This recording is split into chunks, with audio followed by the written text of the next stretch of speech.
Ich freue mich riesig, Nico, Simon und Lea, dass ihr bei mir im Studio seid, und ich danke euch vielmals für diese Message, die ihr zusammen erarbeitet habt. Ich gehe davon aus, dass das auch immer ein bisschen schwierig ist, wenn man da zu dritt an einem Topic arbeitet, um das vorzubereiten. Es ist aufwendig, es ist nicht schwierig. Wir harmonieren mega gut zusammen und wir genießen die Zeit eigentlich. Wir lernen viel, oder immer dann auch selber, gell? Ja, wir diskutieren das Thema, ja. und Nico kommt dann jeweils zu uns nach Hause und dann haben wir eine gute Zeit. Am Biberpfad im Thurgau, ist wunderschön da. Niemand sollte alles wissen. Plötzlich Besuch vor der Nein, Tür. das ist nur die Haltestelle, das muss man noch weit laufen, okay. Stell dir vor. Würde niemand machen. Findest du nicht? Vielleicht gleich zum Anfang, wenn Leute jetzt wirklich enttäuscht sind, weil sie ja keine Wunder erleben, was würdet ihr sagen, wie kann man den Glauben und das Vertrauen stärken, da dran zu bleiben und zu glauben, dass eben doch ein Wunder noch kommt? Ja, einfach Enttäuschung, das war uns eben wichtig, das herauszustellen. Enttäuschungen, Zweifeln, das gehört zum Glauben dazu, weil das Himmelreich erst angebrochen ist. Also wir sind noch nicht bei Jesus, ist nicht alles Jubel, Trubel, Heiterkeit. Es ist sogar noch schlimmer. Wir erleben als Christ, erlebst du Verfolgung sogar, oder es könnte, genau, also was ich mache, ist persönlich, ich versuche mir wirklich einfach dran zu bleiben in einer Phase, wo ich Zweifel habe oder wo ich kein Wunder erlebe, dran zu bleiben im Bibelstudium, mich auch mit anderen Freunden auszutauschen. Oder sogar im Moment gehen wir in eine Seelsorge auch, das gehört dazu, wo wir von außen auch Inputs bekommen, unser Leben reflektieren und da einfach mit Jesus und mit anderen Menschen ganz konkret unterwegs sind.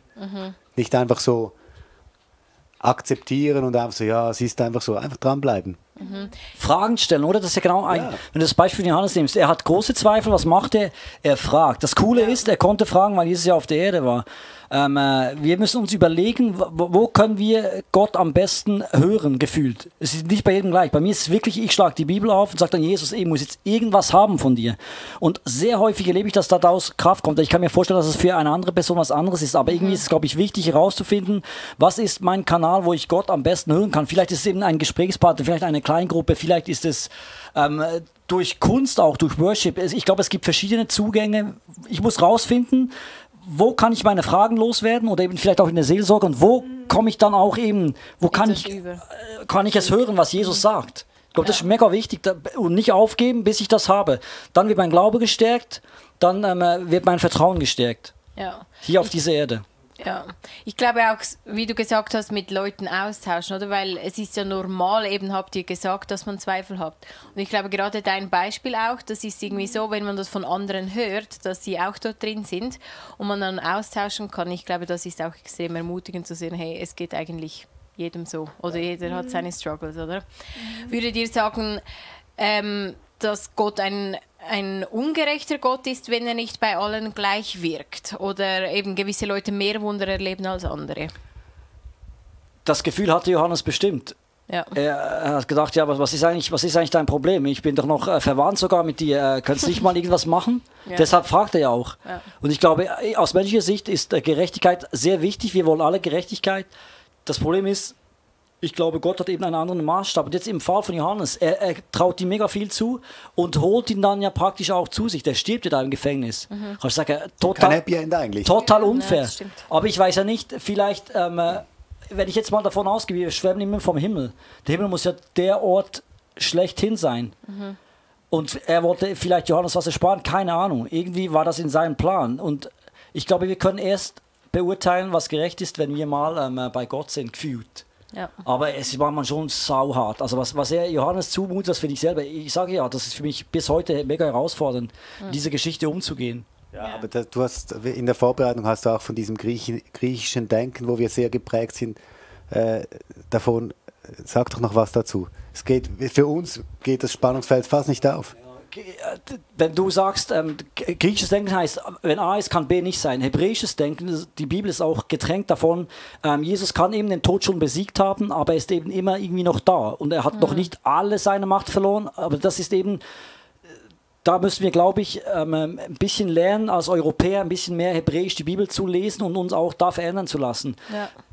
es ist ein Geheimnis auch. Auferstehung, all diese Themen. Wir können nicht alles bis auf den Punkt erklären.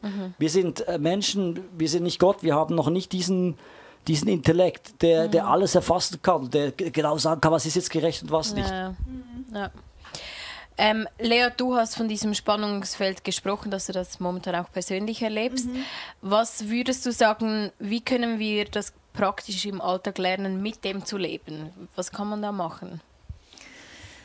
Ja, gute Frage. Also ich finde das wirklich sehr herausfordernd. Es fühlt sich so an wie so ein Spagat, echt, wo man das eine Bein da im Glauben hat und das andere, das zieht dann so mit dem Unglaube und wo gibt man mehr Gewicht, wie hält man das aus?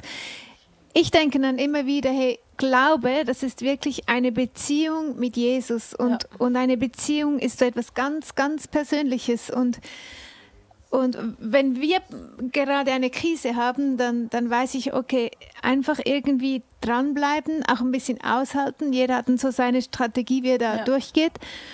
Und dann irgendwann ist man wie durchgedrungen und auf das warte ich jetzt einfach wie, und dann ist man aber auch einen Schritt weiter. Ja. Und auf das warte ich jetzt einfach, dass ich ich habe manchmal das Gefühl, dass man wie so durch etwas durchdringen muss.